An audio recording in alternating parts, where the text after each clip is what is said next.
여러분, 안녕하세요. 오늘 우리가 함께 심층적으로 살펴볼 이슈는요, 바로 대한민국 경제를 지탱하는 거대한 축이자 글로벌 IT 생태계의 거인, 삼성전자 내부에서 벌어지고 있는 사상 초유의 노사 갈등 상황입니다. 지금 삼성전자는 그야말로 째깍째깍 돌아가는 시한폭탄 같은 아주 팽팽한 긴장감 속에 놓여 있어요. 우리나라 수출에 정말 막대한 비중을 차지하는 반도체와 스마트폰의 심장부에서 지금 파업의 전은이 감돌고 있거든요. 얽히고 설킨 노사 간의 줄다리기, 그리고 그 이면에 숨겨진 노조 내부의 복잡한 역학관계까지 오늘 이 방대하고 민감한 이슈를 어느 한쪽에 치우치지 않고 객관적으로 그리고 무엇보다 핵심만 쏙쏙 뽑아서 아주 흥미진진하게 풀어가 보겠습니다. 자, 그럼 바로 본론으로 들어가 보죠.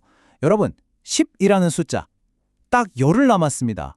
노조가 예고한 총파업 날짜인 5월 21일까지 정확히 D10인데요. 이 카운트다운은 그냥 달력 넘어가는 소리가 아닙니다. 양측이 파국을 막을 수 있는 마지막 기회가 얼마나 빠르게 사라지고 있는지를 의미하죠. 파업이라는 정말 모두가 피하고 싶은 최악의 사태를 막기 위해서 노사는 이틀간 매우 중요한 사후조정 절차에 돌입했습니다. 본 조정에서 합의를 못해서 결렬됐던 상황이라 사실상 이번이 중앙노동위원회가 중재에 나서는 마지막 생명줄이거든요. 만약에 이 골든타임마저 놓치게 된다? 그러면 우리는 삼성전자 창사 이래 단 한 번도 경험하지 못했던 전면 파업이라는 미지의 영역으로 들어가게 되는 겁니다. 그렇다면 도대체 무엇이 이 거대한 조직을 파업의 문턱까지 밀어 넣었을까요? 이 갈등의 근본적인 원인을 파악하는 게 정말 중요합니다. 바로 OPI, 우리 말로 초과이익 성과급입니다.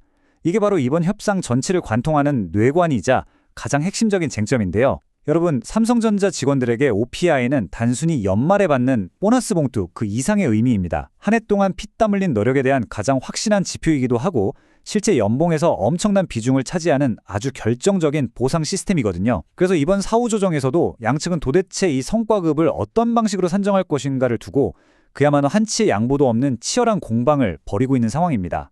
그래서 여기서 가장 핵심적인 포인트는 이겁니다. 노조와 사측의 성과급 산정 방식이 도저히 타협점을 찾기 힘들 정도로 완전히 평행선을 달리고 있다는 건데요. 명확하게 비교해 드릴게요. 먼저 노조의 핵심 요구사항은 투명성과 한도 없는 보상입니다. 도대체 어떤 기준으로 성과급이 정해지는지 그 산정 방식을 투명하게 공개하라는 거죠. 불투명한 기준 때문에 정당하게 보상받지 못한다는 불신을 아예 뿌리 뽑겠다는 겁니다. 게다가 성과급 지급액 상한선도 완전히 없애서 회사가 이익을 낸 만큼 제한 없이 나누자고 강경하게 주장하고 있습니다. 반면에 사측의 제안은 철저히 조건부입니다. 무조건 투명하게 하거나 상한선을 없애는 대신 국내 1위 달성이라는 확실한 목표를 이뤘을 때만 영업이익의 10%를 성과급 재원으로 쓰겠다는 입장이에요. 그러니까 치열한 글로벌 경쟁에서 압도적인 결과를 증명해야만 합당한 보상을 주겠다는 사측, 그리고 과정의 투명성과 제한 없는 성과 공유를 요구하는 노조, 이 두 시각이 지금 정면으로 꽝 하고 충돌하고 있는 겁니다. 아무런 협상 테이블에 불을 뿜는 성과급 문제만 덩그러니 있는 건 아니에요. 이 팽팽한 긴장감을 조금이라도 풀어보려고 사측에서도 몇 가지 유화적인 추가 카드들을 꺼내 들었습니다. 대표적으로 기본급 인상률을 6.2%로 제한했고요.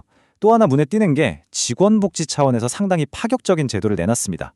바로 최대 5억 원 규모의 직원 주거 안정 지원 제도인데요. 요즘 부동산 가격 장난 아니잖아요. 직원들의 가장 큰 현실적 고민인 주거 문제를 회사가 대규모 자금으로 지원하겠다는 꽤 강력한 당근책인 셈이죠.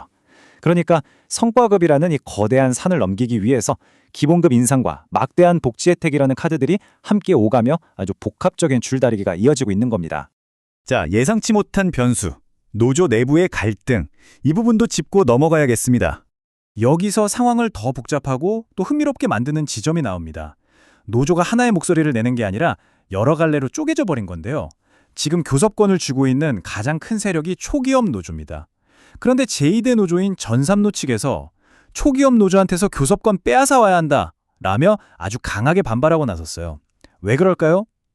쉽게 말해서 부서 간의 박탈감 때문입니다. 초기업 노조가 주로 반도체 쪽, 즉 DS 부문 성과급 챙기는 데만 집중하고 스마트폰이나 가전 같은 완제품을 만드는 DX 부문 조합원들의 불만은 묵살하고 있다는 거죠. 설상가상으로 제3대 노조인 동행노조는 이 진흙탕 싸움에 염증을 느끼고 아예 공동교섭단에서 나가버렸습니다. 거대한 사측을 상대로 단일 대우를 유지해야 할 노조 내부에 엄청난 균열이 생겨버린 겁니다. 그리고 이 상황을 아주 기가 막히게 보여주는 숫자가 하나 있습니다. 바로 1000. 하루 1000명 이상입니다. 이게 무슨 숫자냐면요. 자신들의 입장이 무시당한다고 느낀 DX 부문 조합원들이 매일같이 쏟아내고 있는 노조 탈퇴 신청 건수입니다. 여파가 엄청나죠? 한때 7만 7천 명 규모를 자랑했던 초기업 노조 조합원 수가 연이은 이탈로 지금 7만 2천 명대까지 뚝 떨어졌어요. 내부에 억눌린 불만이 그냥 투정으로 끝나는 게 아니라 실질적인 조직 붕괴로 이어지고 있다는 점에서 파업을 이끌어야 할 노조 집행부에게는 정말 뼈아픈 타격이 아닐 수 없습니다. 자, 이렇게 내부 진통은 심하고 사측과 입장 차이는 안 좁혀지고 사면 초과에 몰린 상황인데도 협상을 주도하는 노조 집행부의 입장은 그 어느 때보다 확고합니다. 초기업 노조 최승호 위원장은 이렇게 단언했어요. 조합원이 만족할 결과가 나오지 않으면 망설임 없이 총파업에 나서겠다. D10이라는 운명의 시간이 코앞이고 조직이 흔들리는 위기지만 오히려 배수진을 치고 요구사항을 끝까지 관철시키겠다는 거죠. 조합원들 이탈을 막고 신뢰를 회복하려면 절대 빈손으로 물러설 수 없다는 절박함, 그리고 합의에 실패하면 진짜로 공장을 멈춰 세우겠다는 강력한 경고 메시지입니다. 하지만 외부에서 바라보는 시선은 어떨까요? 삼성전자라는 기업 하나가 우리나라 경제, 더 나아가 전 세계 반도체 공급망에 미치는 영향이 어마어마하잖아요? 그래서 밖에서는 제발 파업만은 막아달라는 압박이 최고조에 달해 있습니다. 신재원 삼성전자 이사회 의장도 지금은 진정성 있는 대화로 문제를 해결해야 할 때라며 양측 모두에게 한 발 양보하라고 강하게 촉구했고요. 정치권에서도 여야 할 것 없이 노동자의 권리는 존중하지만 지금은 국가 경제를 위해 어떻게든 타협해야 할 절실한 시점이다 라며 우려를 쏟아내고 있습니다. 파업도 불사하겠다는 내부의 절박함과 경제 충격을 막으라는 거센 외부의 압박이 팽팽하게 맞붙고 있는 상황이죠. 이제 오늘 살펴본 내용을 마무리할 시간인데요. 노사 양측이 서로 납득할 만한 명분을 찾고 한 발씩 물러서지 않는다면 파업은 더 이상 단순한 위협이 아니라 뼈아픈 현실이 될 겁니다. 도저히 좁혀지지 않는 성과급 산정 방식에 대한 입장 차이, 그리고 하루가 다르게 교섭력을 갉아먹는 노조 내부의 갈등까지.